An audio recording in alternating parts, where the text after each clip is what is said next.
where people are getting the, oh, you know, don't judge by the pictures. It looks better in real life. There was one at the auto show because there was a local dealer at the auto show, and they had one. They brought it to the auto show, and no, it looks exactly like the pictures. It looks like straight trash. It looks like everything else. The Mustang's supposed to be unique. Whatever. All right, so SSTO flight testing. Let's play some KSP. This is mission mode, part 176. I'm running out of time to build the big Chungus SSTO. That's basically pretty much all we're going to work on next week. So it's important that I get this thing up and running now. It looks way better in person. Yeah, no, I've seen one in person. I disagree. Yes, no, it does not. It looks as dumb as it does in the pictures. The new Maverick is a truck. Yeah, if you like a Honda CR-V with a pickup bed.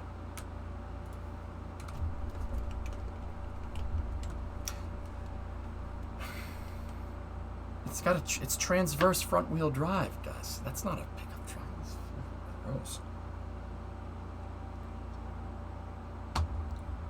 Wait, you saw one in the wild? How have you not gone blind? Yeah, I asked myself that. Dude, I was such a jerk. The dealer people were there, and they're like, do you like it? I'm like, no, I think it's ugly. And they're like, oh, come on. I'm like, no, I don't even care that you called it a Mustang. That thing's ugly. It's terrible. That looks like the Infiniti FX45 that somebody has parked in the parking lot from 15 years ago. What were you thinking? The guy was like, well, it's not for everybody. I'm like, yep, you're right. Yeah. Probably pissed that guy off a little bit.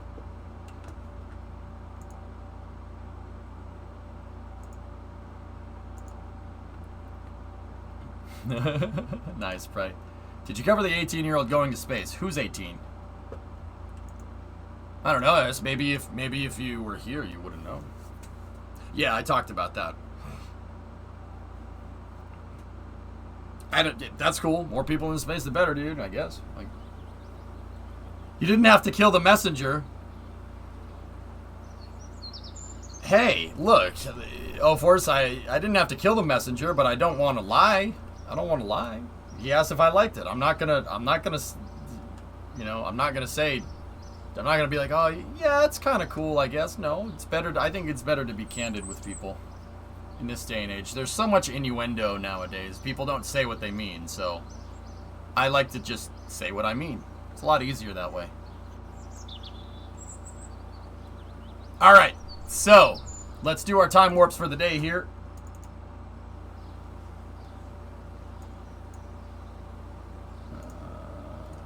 Mixer, hello. There we go. Do our time warps for the day. I agree, MGB. I don't have time to be subtle, because the other thing is that I'm too stupid for subtleties. There's that.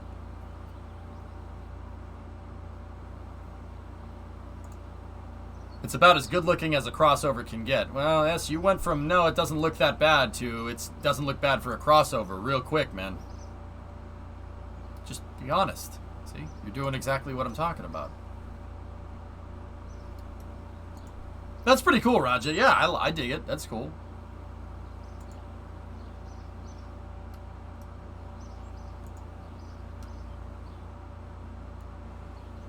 Okay, here we go. Let me get the tunage. We're gonna play Kerbal to the end of the night. Jam with me, chat. Who was the youngest on the shuttle program? I don't know. Yeah, Taj.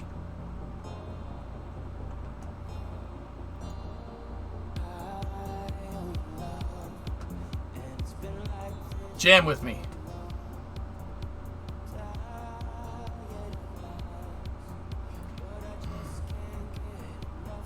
All right, so we got to do another flight test. That flight test entails basically getting the re-entry right. And I think that, I had some viewers help me test this stuff out. Help me test out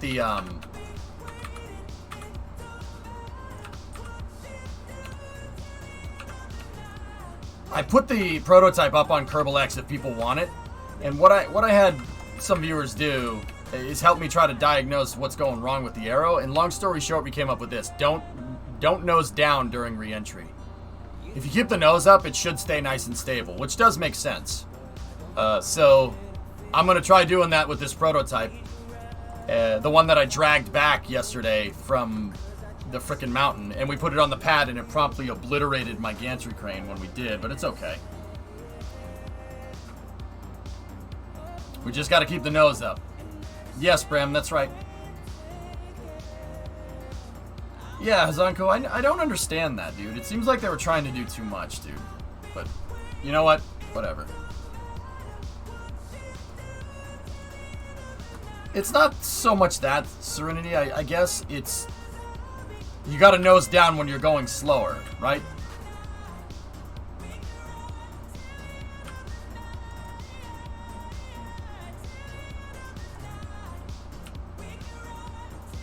So I did some reading. The cars that they showed the pictures of are coming out on July 20th, and the other 7 cars, like the SN95, are coming out later with the names not announced. Yeah, Senchai, yeah. It's just a harder rule set to play by. It's fun. I enjoy it a lot. Alright, so we're going to fuel up the pad. The SSDO is already vertical on the pad. And this actually marks kind of the first time I've gone to fuel this thing up with... I've gone to fuel the thing up with the SSDO in the vertical position.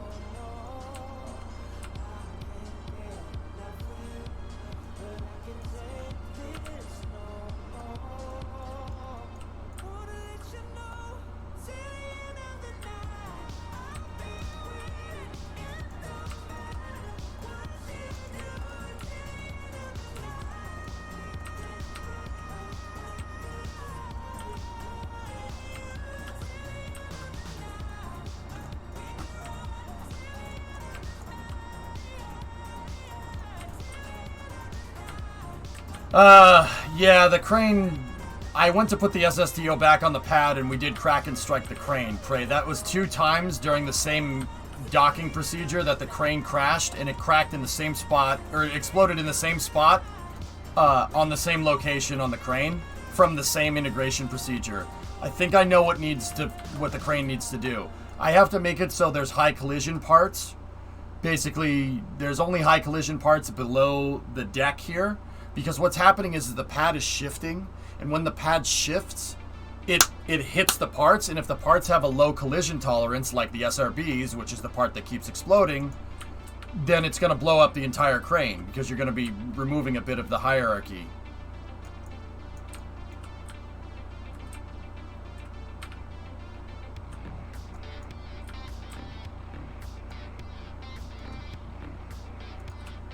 Just...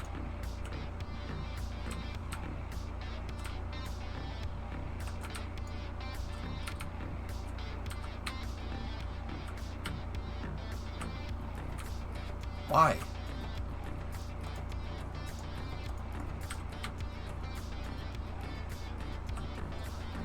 Well, look, we just drained 1,700 electrical charge because I can't get this thing aligned.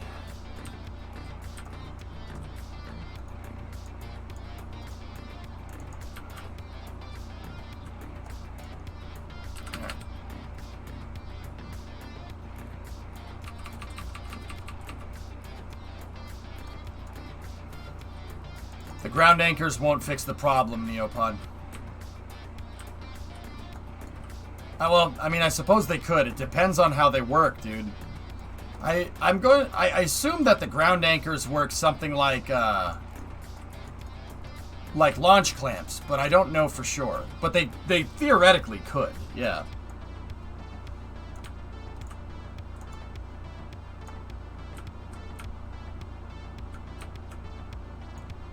Okay. All right. Gonna load down the fuel truck here. Has anyone gifted you the new F1 game? No. Yes. No. Don't buy it. Don't buy it for me. I'll buy it myself, dude. It's all good.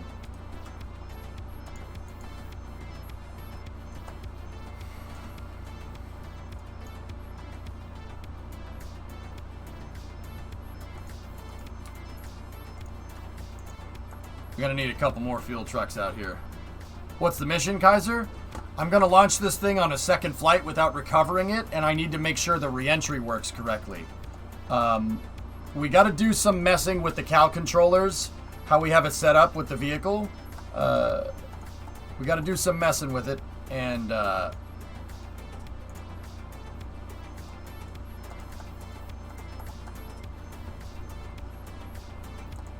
then I gotta test the re-entry again. It has a test payload, Inky, and it's just fuel, and I will fuel it up. You play this in career mode too with funds? Chat can fund the missions, Sanchai, but I do have it's a regular career mode, yep. Hey, Ismic, what's going on, dude? Alright, so I just gotta do that 2 more times with the fuel trucks, and then we should have enough. I should make a bigger fuel truck, that's what we should be doing. Yeah, they vote on funding and deadlines, Kaiser. Yeah. To my detriment. Yeah, like my SSTO, I have a deadline to make this and a big SSTO by the end of next week. So I have like a week and a half to get this and the big one working. Yeah, I have a bigger one. I don't think I'm gonna make it. All this vacation time that I've been taking off, man, and all this, yeah. Just freaking annoying, man. I don't have enough time. There's not enough time in the day. Yeah, they've chat's canned entire launch programs before.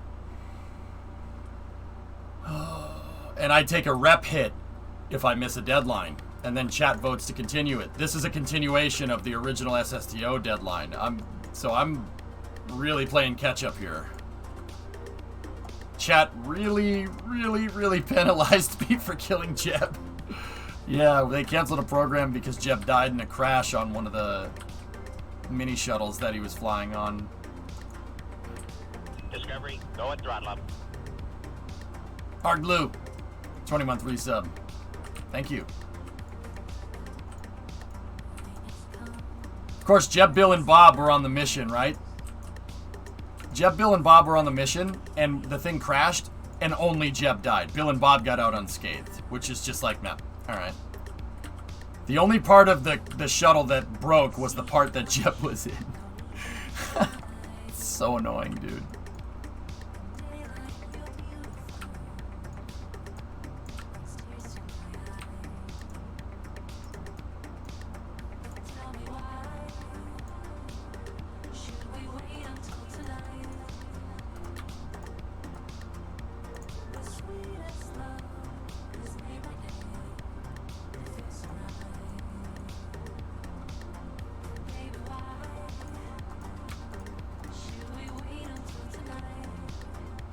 I don't know where the clip is, Dylan. It's around. You also need some kind of guide rails on top of the pad for the plane wheels to have better alignment so the pad won't shift.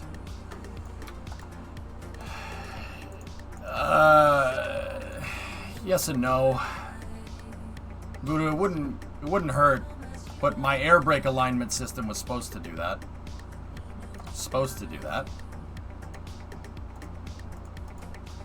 Yep, we're gonna need one more truck out here. I should make a bigger fuel truck, but it's alright.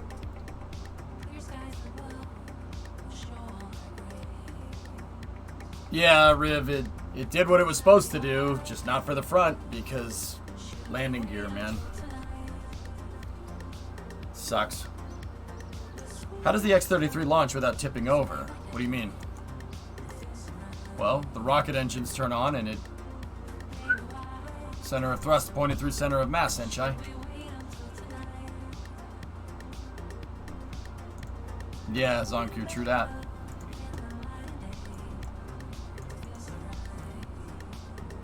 What updates did you make since the last SSTO launch? Well, Lil Rocket, the dynamic pressure on the vehicle during re-entry was getting to be too high. And I think that's what was causing vehicle instability. At least that's my hypothesis. I had one of my buddies that watches the stream that's an aerospace engineer try to put this thing into the atmosphere. And he kept the dynamic pressure low, so basically sailed it up in the upper atmosphere and just kind of stayed up there. And then instead of hitting the lower parts of the atmosphere at hypersonic. He hit lower parts of the atmosphere at supersonic, well, not supersonic, into transonic, and then basically did all the braking and then fell out of the sky and flew down. He was able to accurately control the vehicle. So what I'm going to try to do here is we'll reconfigure the cow controllers when we're on orbit. What I'm going to try to do here is just sail. I'm going to sail the thing. I'm just going to keep it sailing on a high trajectory, and you know, I know that sailing it on a high trajectory over this part right here, basically try to be around 30 kilometers up, and then try to stall it over KSC for the most part, and then just do circles and come around and land, which is what we should do, right? That's actually more accurate to how the real thing comes down, now that how the space shuttle and the X-37 and Dream Chaser will come down. So I didn't change anything. We still have our mass simulator in there because I was able to tow the stupid thing back, because before I undershot because I hit the atmosphere too quick, and we landed out there, and I drove a truck out there to go and get it.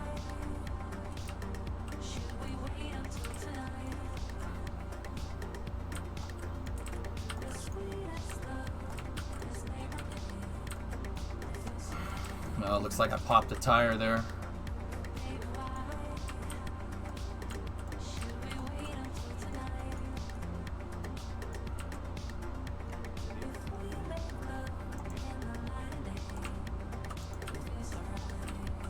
So I haven't made any changes. I'm going to mess with the control mechanism here.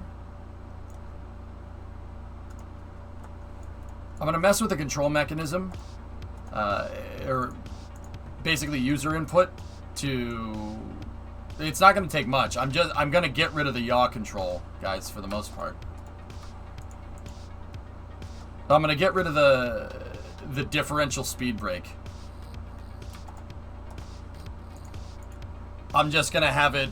We'll have it run it as a... we'll have it run as a controller that... where I can just actuate pitch of the vehicle with the speed brake.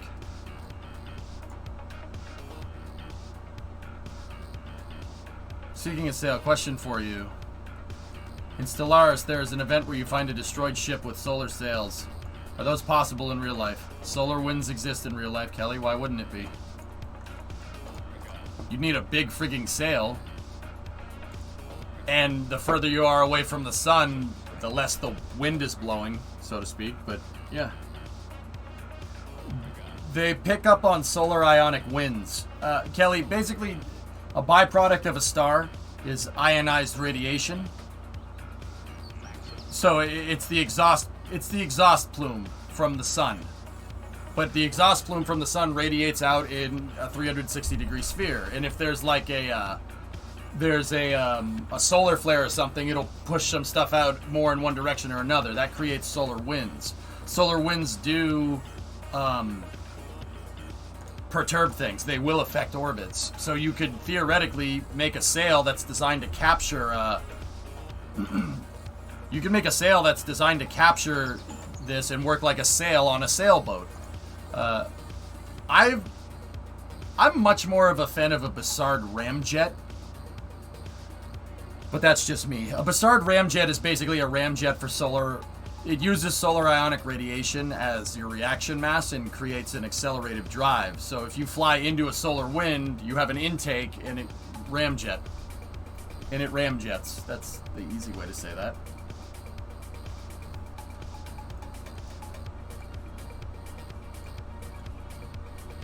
It's not a schooner, it's a sailboat. Schooner is a sailboat, stupid Ed. Alright, let's bring up the log here. Mute the music. New for you. You know what's new for me? Shutting your launcher down, baby. I love how it pops that up when you Alt-Tab. Nice. Okay, this is the Arrow 2 mission.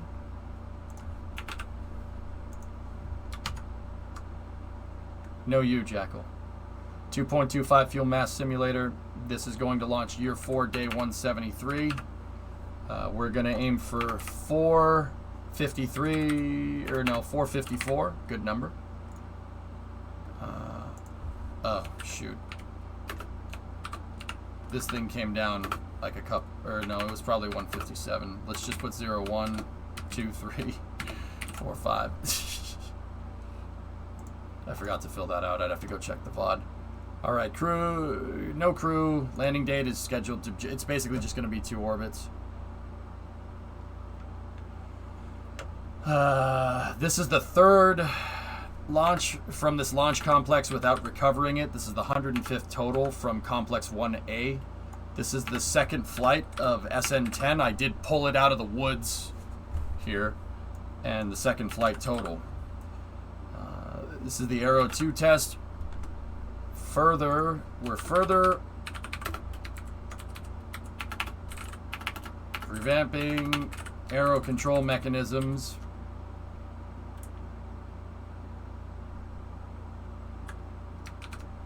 Oh.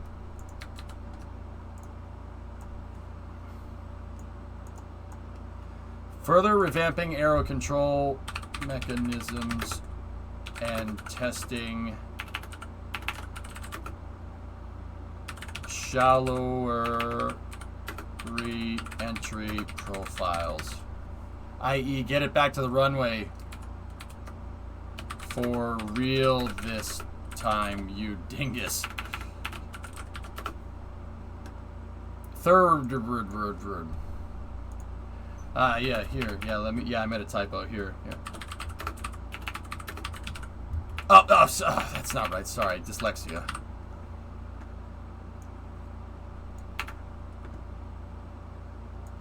Okay. Here goes nothing. All right, we've started our count sequence here.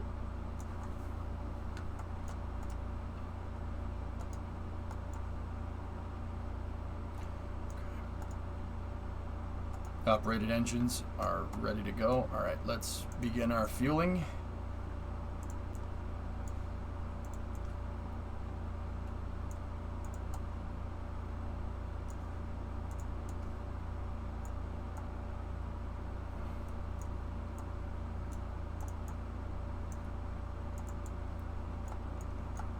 I'm bringing up all the tanks on the SSTO here.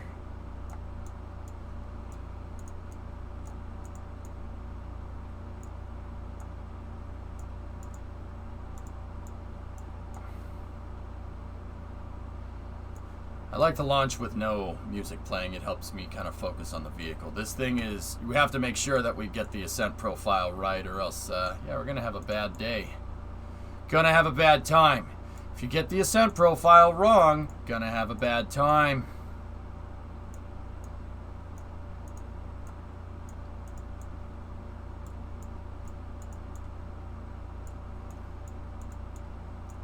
Okay, that's the payload fuel there.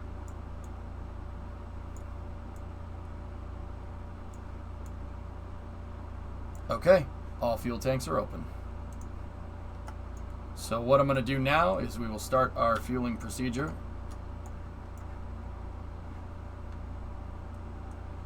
And we will we have to open up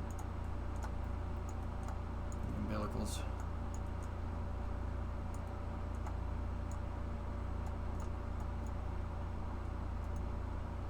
Enable crossfeed. We're opening up ground side fueling systems. Ground side fueling systems are online. Fueling has begun on number 10. 2nd flight without being recovered.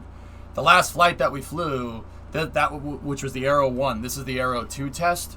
The last flight I landed out in the mountains that way. But I have a rule about not recovering these things unless they're at KSC. You can't recover a vehicle unless it's back where you launched it from. Or, well, yeah, basically back where you launched it from. I don't recover stuff. If it crashes out in the water, good. Make a boat and with a crane and go get it. So we made a tow bar, and I used one of my off-road vehicles, off-road utility vehicles that I re-engineered. That's based off of the Army's HEMTT, if you know the highly expanded or heavy expanded mobility tactical truck. I made one of those, and I went and fished it out, and not fished it out. We pulled it out of the woods and we towed it back, and then I put it right back on the pad here. So this is the second flight of this without being recovered. And if we didn't blow up the crane, we could swap the payloads out if we didn't blow up the crane. But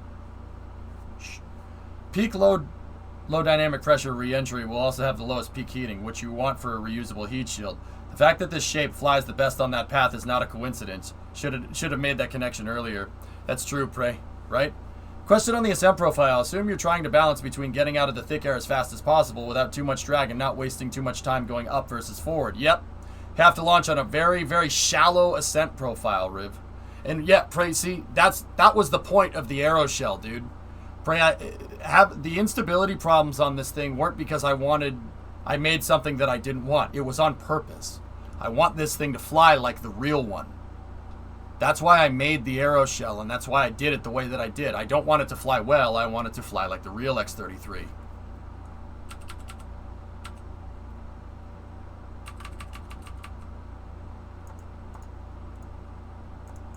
So, yeah, interesting that, you know, I implemented it to fly like the real one, putting mass in the same places as the real one, and it wants to fly like the real one, and when we don't make it fly like the real one, it crashes. Strange concept.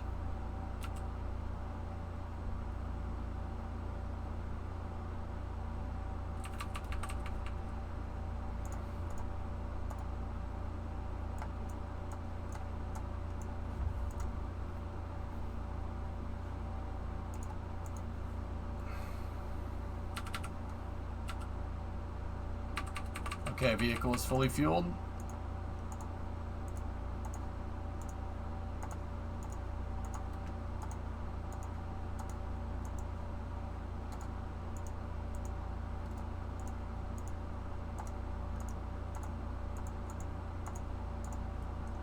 Okay, now what I like to do is take all of our remaining fuel, combine it into one tank, and then I find that balancing the fuel load, so if the other 3 tanks are empty, and if I take this and I out it to these other tanks here, it splits the fuel load evenly between the tanks, and that prevents drift. The hydraulics don't move around as much, which is strange. I'm not sure why that happens, but...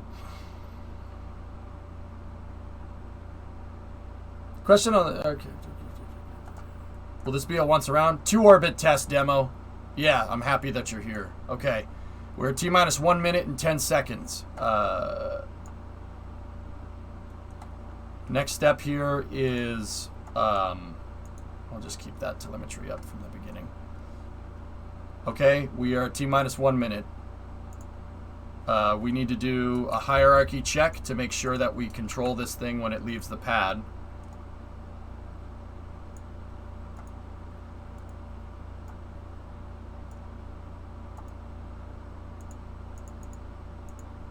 Okay. Hierarchy check is passed and confirmed. Okay. That makes sure when I undock this from the launch pad or separate it, we control the SSTO and not the pad. I don't need to say why not controlling the vehicle after it leaves the pad is probably a bad idea. Okay. Next thing is thermal chill down on the engines, the uprated KS25s. Uprated KS25, stand by for TVC checkout and make sure the gimbals are unlocked. Oh. Aero surfaces need to be locked out.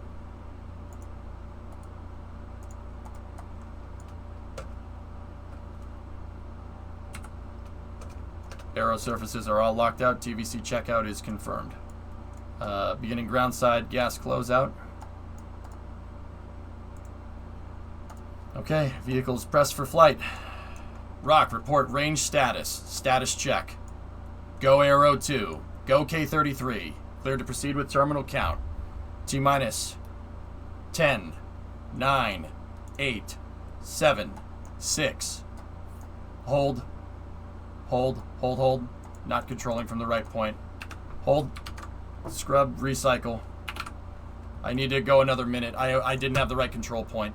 You have to control it from there or the engines will freak out. Recycling the count. Sitting at T-minus 53 seconds and counting. Trust me. Yeah, you don't want to control it from anywhere but that forward docking port. Your control point needs to be aligned with your thrust vector. If it's not, and you go to roll the engines, for instance, it'll yaw and flip you over on ascent. Yeah, bad idea. Don't want that. Oh, also the strong back wasn't down. Yeah, yeah, that would have sucked. All right. Disable that flight controller.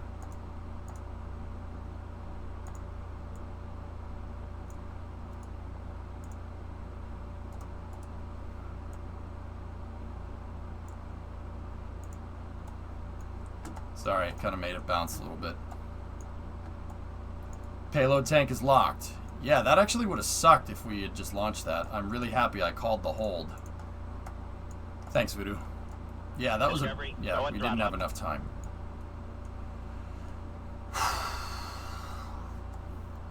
Okay. Cycling the count. Counters recycled. T-minus 10, 9, 8, 7, 6, 5, 4, 3, 2, 1. We got a liftoff. Liftoff, the Arrow 2 mission. Ooh, we cooked something there. Testing optimized re-entry trajectories for future K-33 flights. Vehicles go for roll program. Roll program is complete. Vehicles now pitching downrange. Thrust vector control systems are working good.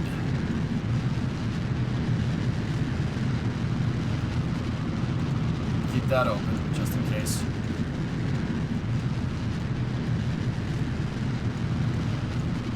What did we cook off the pad? We cooked an I-beam. Interesting.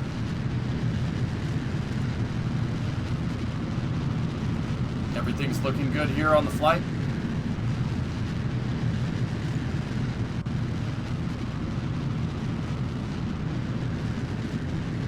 Vehicle is now 3.5 kilometers in altitude, traveling at 170 meters a second. Dynamic pressure is at 10.8 and increasing.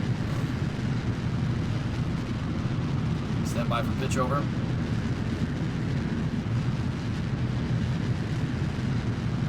Waiting for the call on maximum dynamic pressure.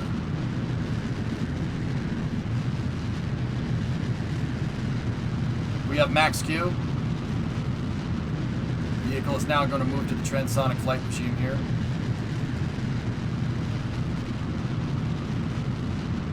We are breaking the sound barrier.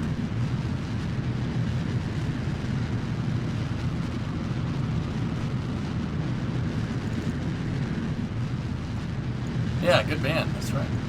Why is the roll necessary at takeoff?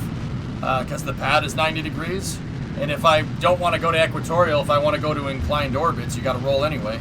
Not making a pad on that turns. That would be really difficult.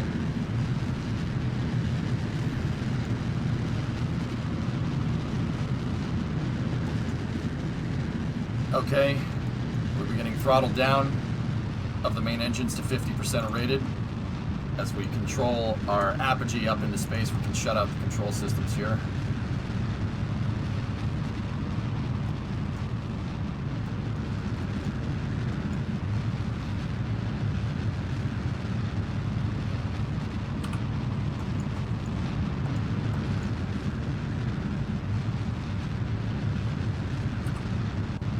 Hey, Bill. What's going on, buddy? Vehicle's passing 1 kilometer a second.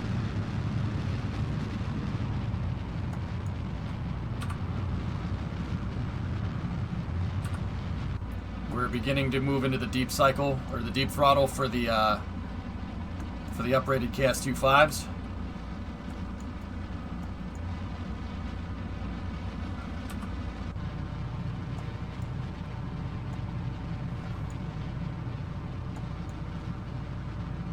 (1,500 meters a second). Dynamic pressure's at 0.7 kilopascals. Everything's looking good here on our ascent.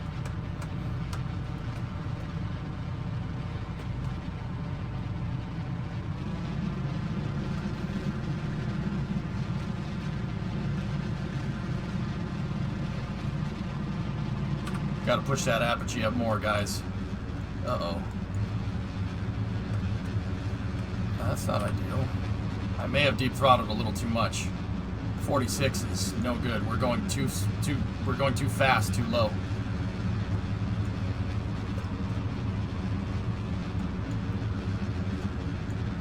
Okay, stand by. Press for Miko.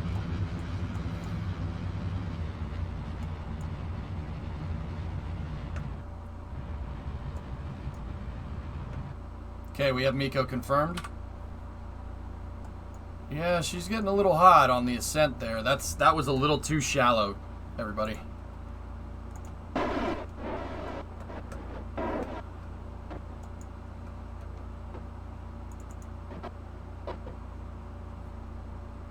Yeah, usually we don't go that fast. I didn't yeet it up, so like Riv, I didn't go up enough that time. We're decaying pretty badly. We're bleeding off speed. That's not ideal. I gotta arm the. Okay, we have main engine cut off. Arming the orbiter maneuvering engines.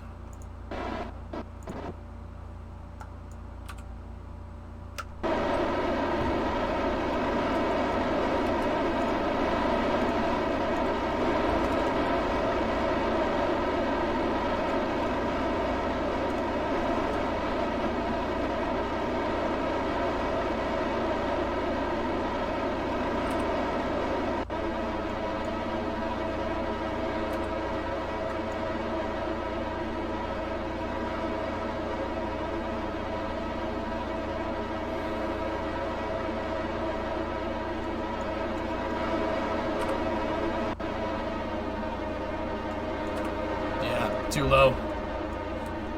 Let's just hope we have enough to get up into orbit. Oh man, that's not good. I'm gonna go for minimal circularization. I nosed it over a little too much and throttled down a little too fast. But the plus here is that we're closer to orbital velocity, but I think this is a net negative here. Do it once around and land. I'll get it up into space, dude. I should at the very least have enough to come back down, but this thing, we're just not. Yeah, I grav turned too quickly.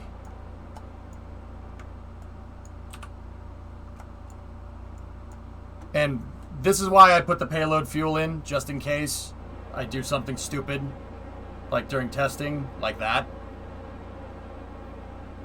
Yeah, we are on an ATO right now. Aero 2, ATO.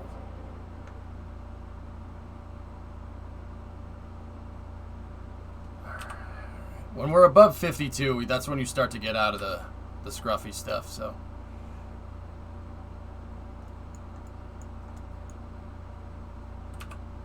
You know what's still crazy about that mission, Sawyer? SDS-51F? That the only reason Challenger's main engine shut down is because the sensor thought it saw a bad reading for a second, and that split second that it saw the bad reading was enough for the computer to say, nah, never mind. Yeah, we should work on automated flight trajectories for this thing. I'll just design the flight trajectory for 2.25 tons, and that way we don't have to accommodate for much differential mass. Actually, it would probably make more sense to automate a flight trajectory with the SSTO, because most of them, you don't drop stages and stuff, and you don't really have too much of a different payload mass.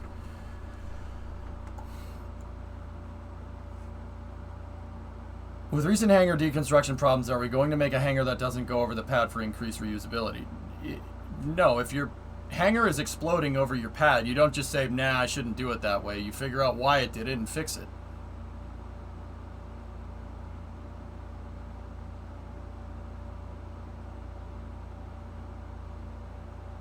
Crazy, but at least it works. Hey, the shuttle wasn't a bad design. I'll die on that hill, Sawyer. Alright.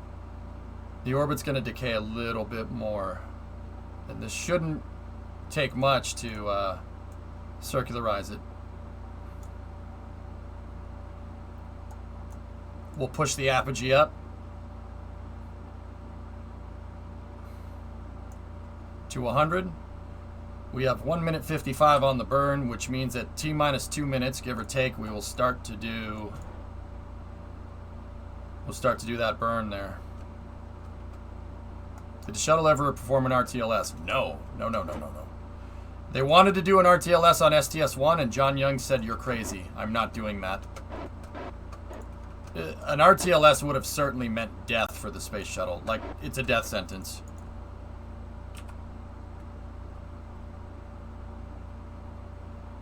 With low TWR, you want to split the burn. So my burn time is about 2 minutes, right? So if my burn time is about 2 minutes, what I want to do is wait till the node says T-minus 1 minute here. So we are about 1 minute away from burn time. And that, if you split the burn, it's a little bit more precise, especially with lower thrust to weight. An RTLS with the space shuttle, guys, would have most likely meant ditching it in the ocean. The negative return call point for the shuttle happens very quickly. Mammon, 217 meters a second delta V, not including our reserve. Actually, this is okay. This isn't the least useful ascent profile. I took away about 100 meters a second there on that ascent because it was terrible. I took away about 100 meters a second of our on-orbit fuel capacity. So this is an ATO, an abort to orbit. We'll still get to the final orbit, but we gotta be. I'm gonna have to dip into some of the payload test fuel for landing.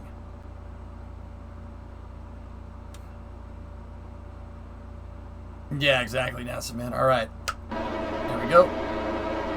Burn is up.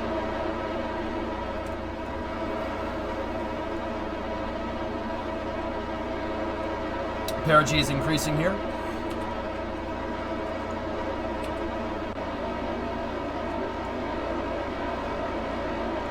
We have the orbital camera up, which is very good.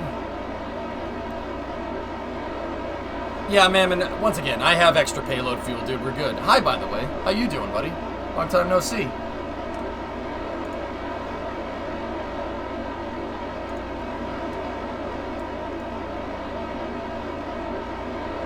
Doing great, thank you. Work has been nuts. Yeah, that's the MO I'm getting from a lot of people lately, dude. All good. You do you, boo-boo.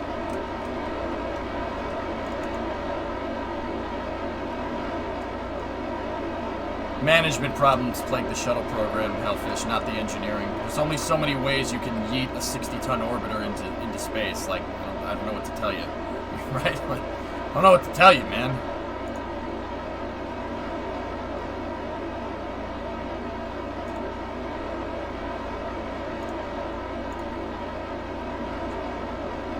My left ear loves this.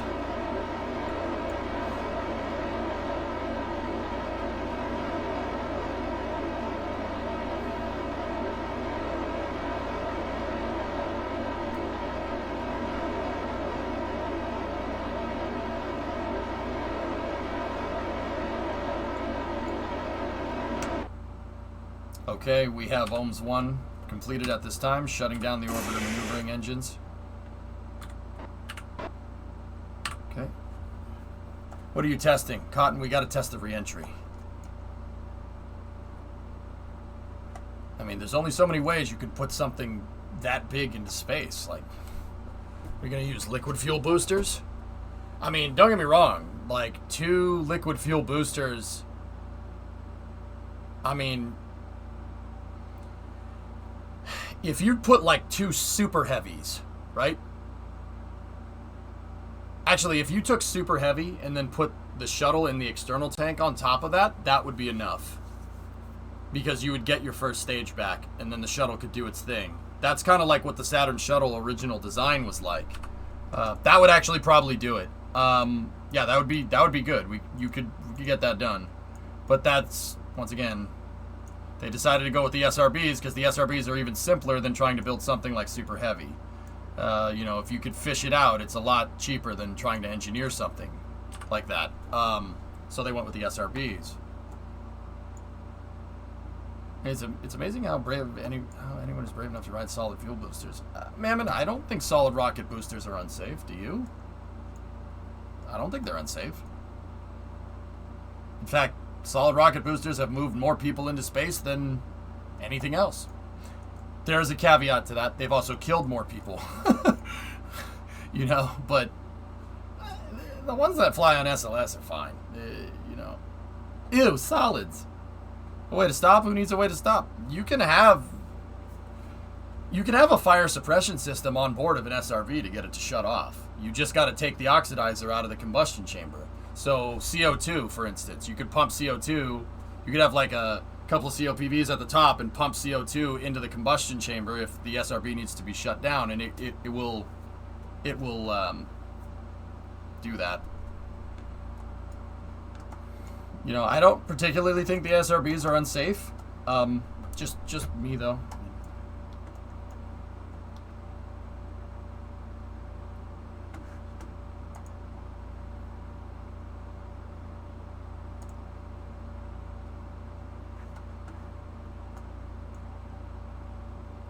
Either way, back up into space.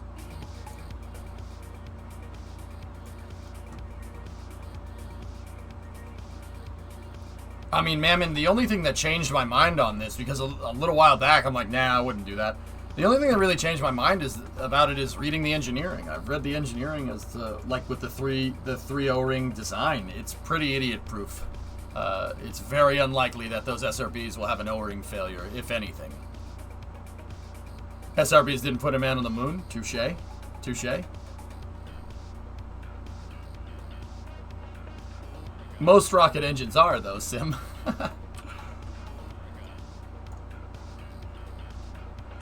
Alright. I mean, the Saturn V had an SRB on it, guys. Who knows what it is?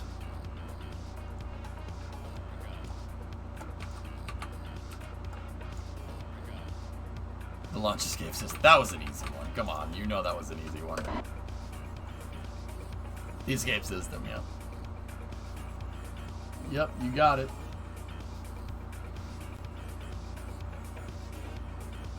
The only thing I would do differently with the SRBs is never use O-rings.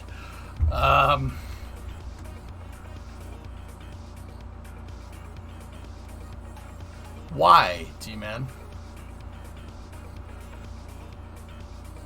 Yeah, well, that's true.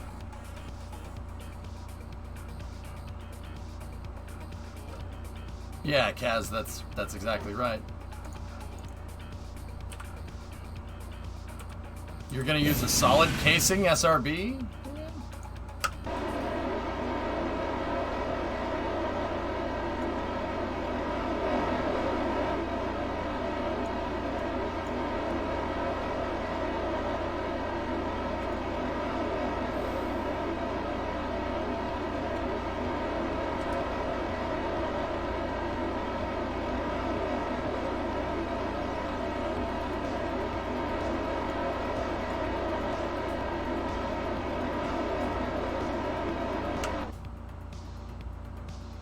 Okay.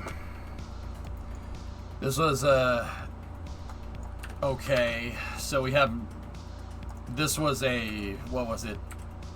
100 by 70 ATO.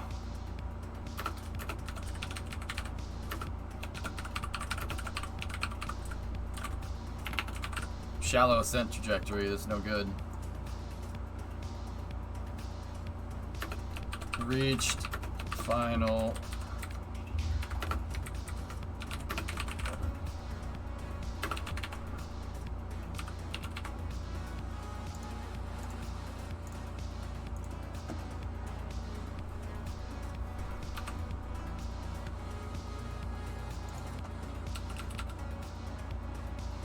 All right, let me just shore up the orbit and get it to 100 by 100. And then we'll do once around orbits, and then we'll go. You would use a heavy copper infused rubber O-ring. What about some multi-layer gasket made out of copper? Yeah, like an MLS head gasket.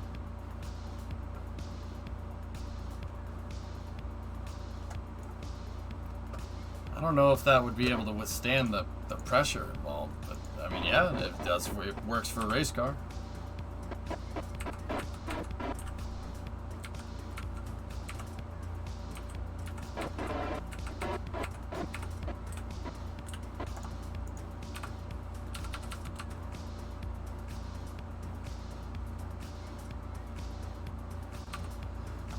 Okay. While we're here, we'll open up the payload bay doors, exposing our mass simulator here. So the whole plan on this, guys, is to fly a little bit of a different ascent trajectory, or descent trajectory. I'm basically going too shallow. Not too shallow, I'm going too steep, coming down too fast. Just like we went up, we turned too early. I need to go up and then out a little more, and then we need to, when we re-enter, we need to stay up there and then come down. That's the better way to do this stuff.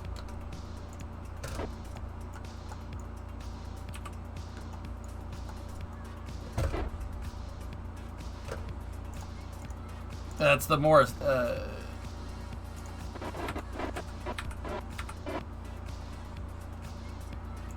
okay, 99.9 by 100.038. Okay, we're good. Now, I'm going to do what I really didn't want to do and pop the payload fuel. And we're going to use that for re-entry. Stability assist, Clayton, so that's heading hold. Reaction control systems are the jets. Those things. Alright. Demo, are you here?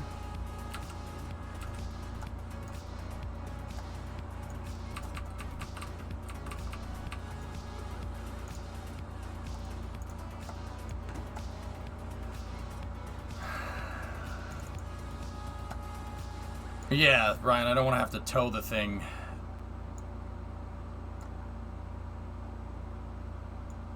Could we change fuel priority on the payload fuel so we drain all the fuel on the craft first?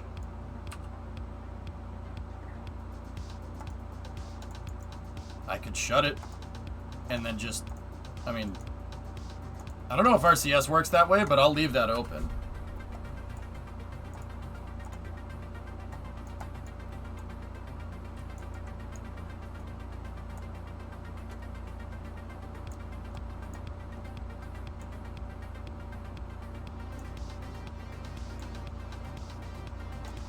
Alright, so with this test trajectory, I'm going to set this right here.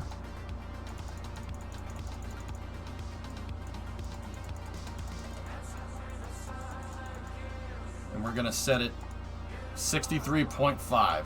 Usually I'd want it over here, but I'm going to set it there.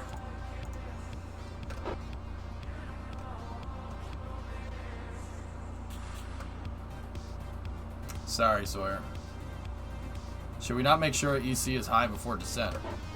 Our electrical charge is fine. We're at 98%, not 98, we're at 90% capacity.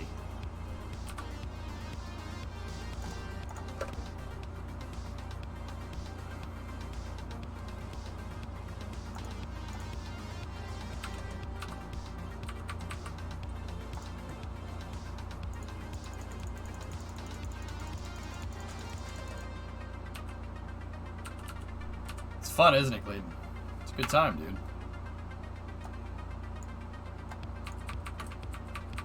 Alright.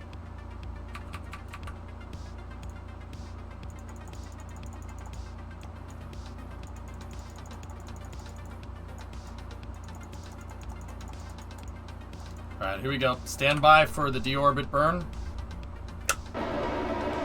Deorbit burn has been initiated. Retrofire initiated.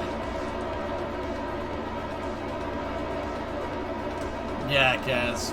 Starship will be the shuttle's revenge for all the bull crap it had to deal with.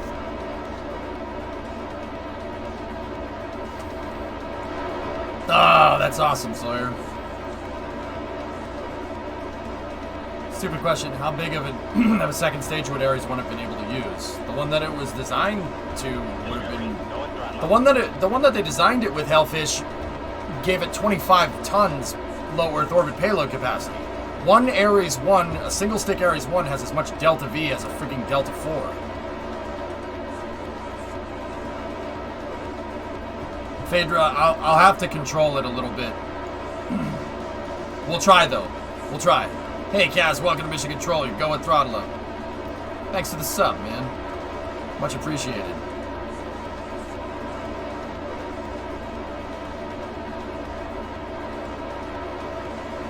So, Phaedra, I put the descent further out. Like my PE was here before, and I pushed it out further. And that's trying to mitigate that effect. 26.4 by 100. Okay, cool. Don't forget to hold 15 AOA until the west coast of KSC. Until the west coast of the KSC continent, then pitch up super high to break. Okay, demo. With the body flaps, did you have them set? Did you just use them for pitch? I gotta stop and ask, just to be sure. Like, I need to figure this out.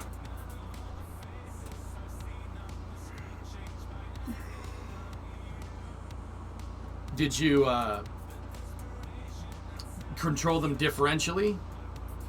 I'm sorry, I'm just forgetting the YouTube vid off the top of my head.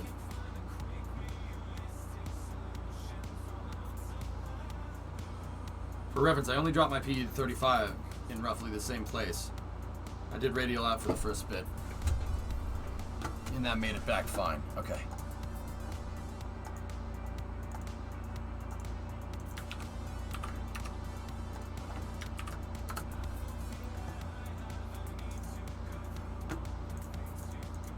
You could have just said yes. Let's see what you did. So this is what Demo did with this thing the other day.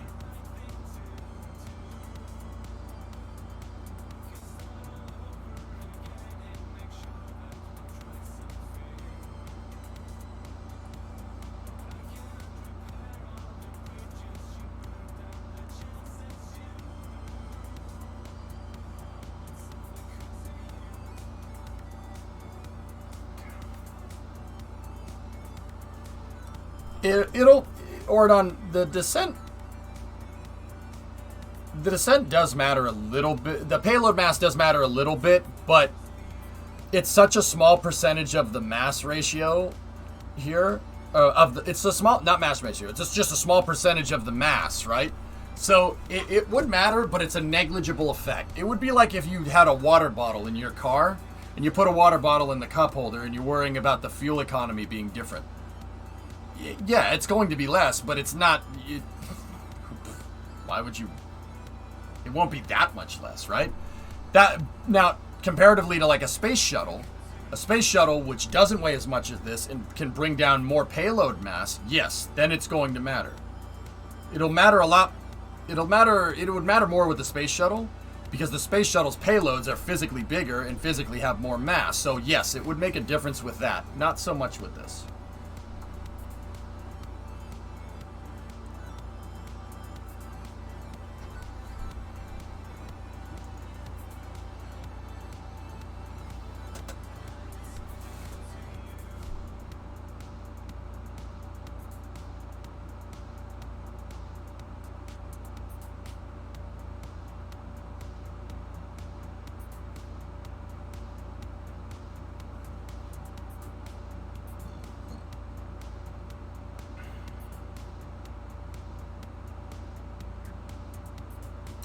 So I have my game paused. I'm watching this replay from Demo.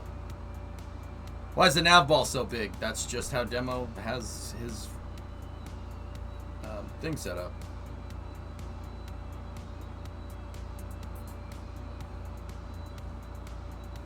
Depends on the vehicle, Clayton. Every vehicle flies different.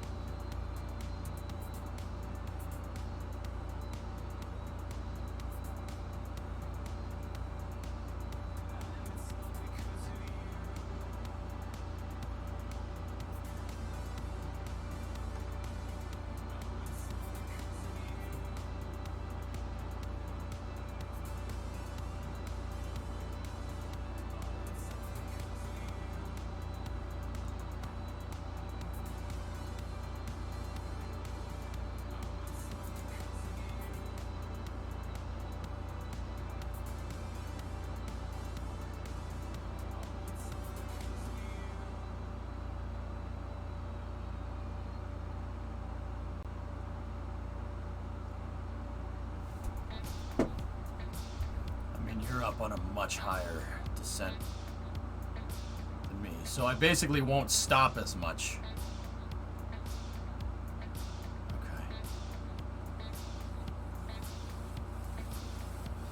Nice, Chet.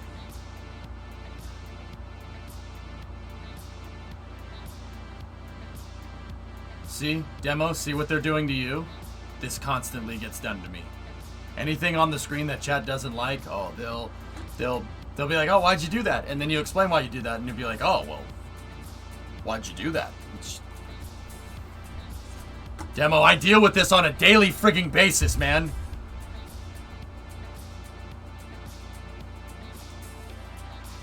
Of course you can, human person.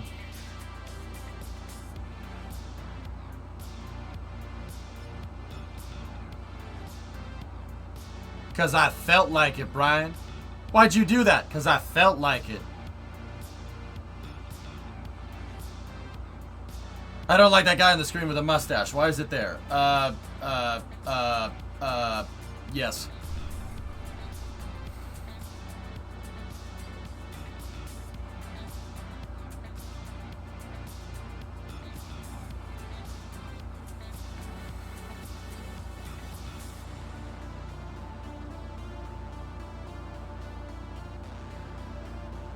Nah, Anki, I'm good.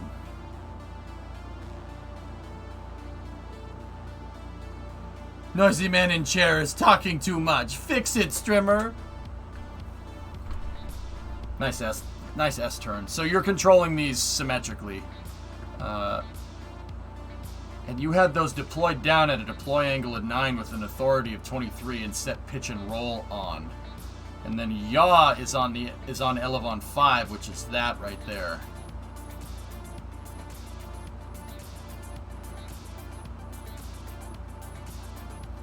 Interesting.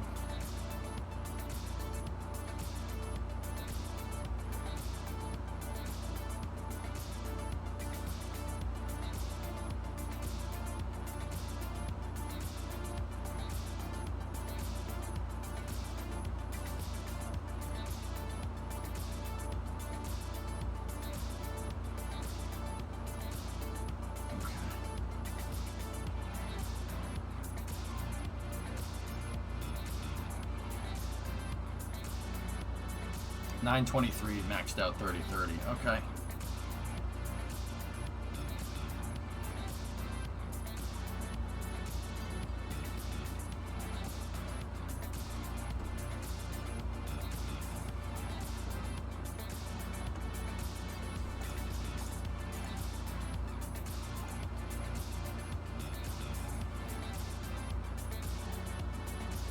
I always try to overshoot with the vehicle every time, Bagel Buddy. The fact that it wasn't was because of the instability. Yeah, he's hitting 20 at transonic, Frey. Yeah, I mean, good call, Demo. I mean, the space shuttle basically did this. It stalled at like 100,000 feet basically above the launch site, or at least near it, and then it just circled down and landed.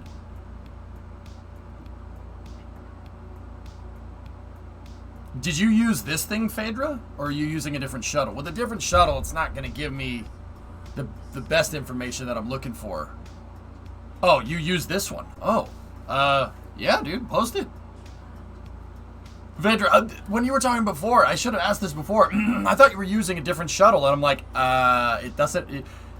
everything's going to fly different, man. I don't know what you want. You know?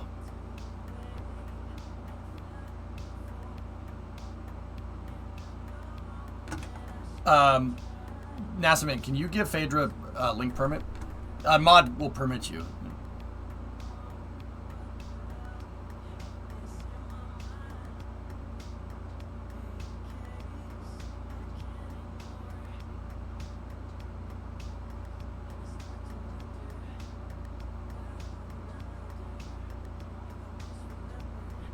You don't... It's subsonic, dude. I had no problems flying with... Okay. Buck beat you to it? Alright, Phaedra, let me see.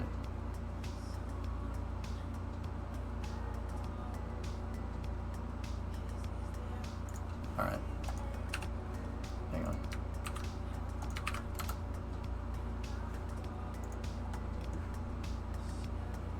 I don't, human person. Alright, Phaedra, what do you got here, bud?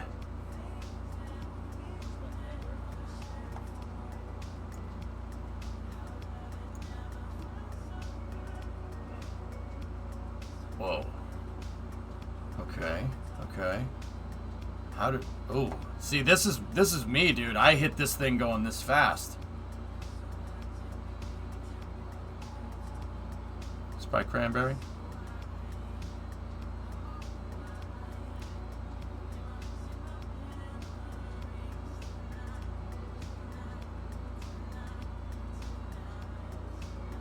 Yeah. So I'm looking at your descent profile and demos, and long story short, my descent profile was keep it up at 40 until you figure out where you want to go, and then when you close it enough, that's when you nose down. I think I'm just gonna keep the nose, not totally up, but yeah, we're gonna keep it. Just basically got to control my descent a little bit more. That's all. Want to spike cranberry? Uh-huh. All right. Well, cool. Are we ready? You think we can do it? Oh, also I got to mess with the AGs here. I have to make sure AG7 does not activate those Cal controllers. Shut that out.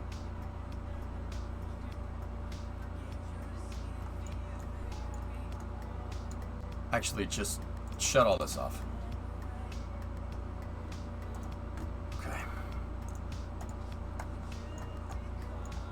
All right. Pitch control. Let's make sure our pitch control works. Yes, it does. All right. Pin that up there. And then set 9 to deploy.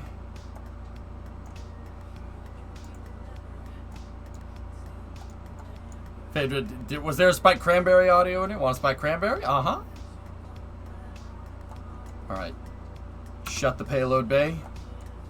These ones you had set to yaw, 30-30. That didn't change throughout the entire descent, so that's fine.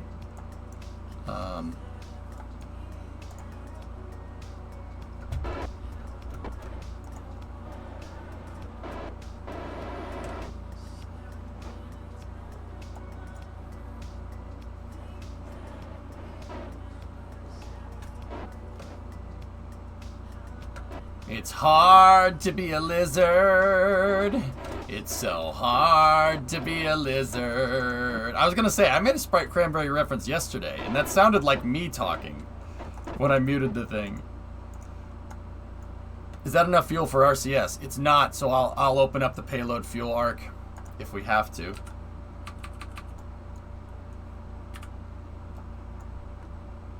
Tiny arms, itchy gizzard. It's hard to be a lizard. All right.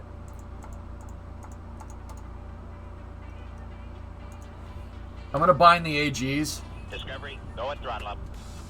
Hey babe, Yeah, what's up, sweetie? have you seen my black Bluetooth headphones? Have I seen your what? The black headphones, they're Bluetooth, and I think they fold up, I can't remember. Thanks, Toph. Last time I remember them was the living room, but... I don't know where they are offhand, sweetheart. They Alright. couldn't have gone far. I didn't throw them away or anything. No, I know, I was just wondering for tomorrow. Okay. Have you seen my baseball? Alright. Aardvark, hey, 68 months. Can't wait for the thermokinetic passage of a body through a plastic medium of non-linear density at random velocities and angles, which can be summed up with about this formula right here. Okay, you know what? I'll just keep the control surfaces on. Demo, you had yours set to pitch and roll, and then you set that one to yaw, but that was a little later in the flight.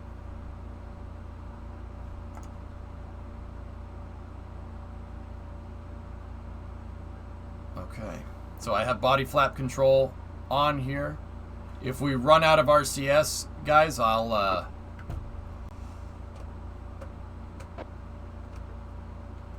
if we run out of the stuff, then I'll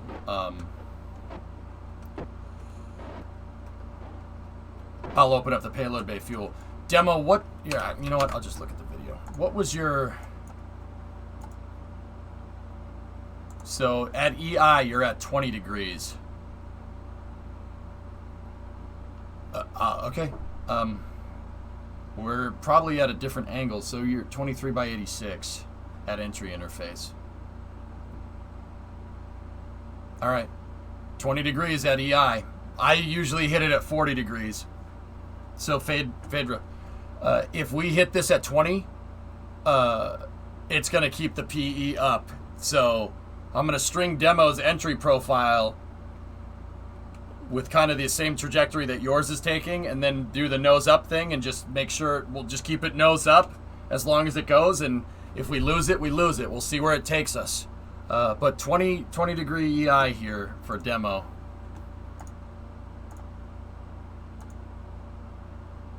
And then he just lets it go with the rotation of the planet. And then he brings it down at 50 back to 20. Okay, cool. All right, let's do this. Here we go.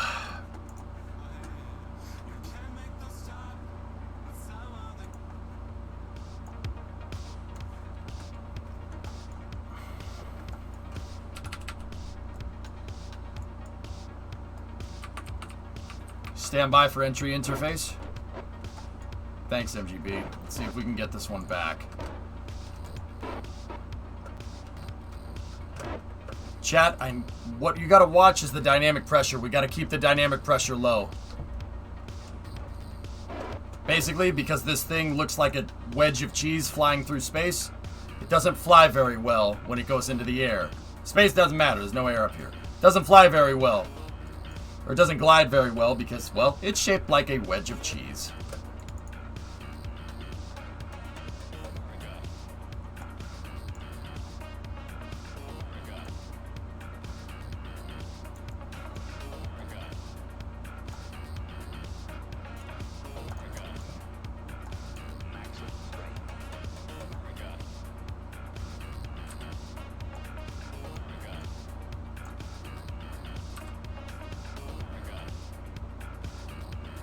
Discovery, going throttle up. Some crushed red party cups. 39 brapples! Oh, 6 brapples! What's up, Element?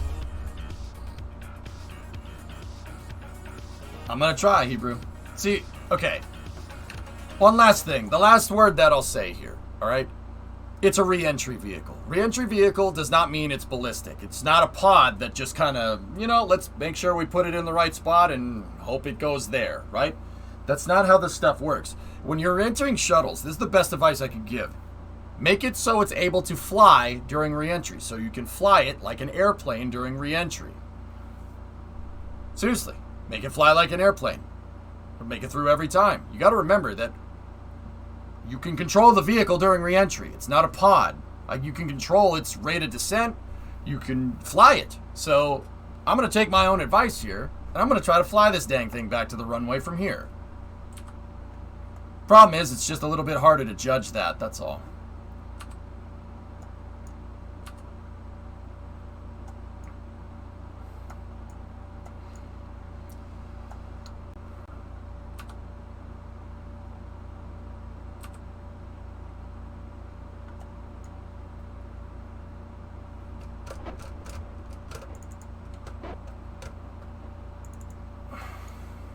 See, if I had a docking port that was facing this way, right? If I had a docking port that we could angle down, I could lock it to prograde, and it would stay at a fixed angle of attack. It kind of inadvertently would help us, not automate, but get a little bit of a better re-entry. Keep it down at 20. Yeah, better. Yeah. Rocket, I gotta tell people that better doesn't necessarily mean, you know, that it flies, it can maneuver better than the space shuttle, right? These things, like every type of lifting body by definition will fly like trash, you know? You need to conserve speed until the west coast. Yeah, I got it.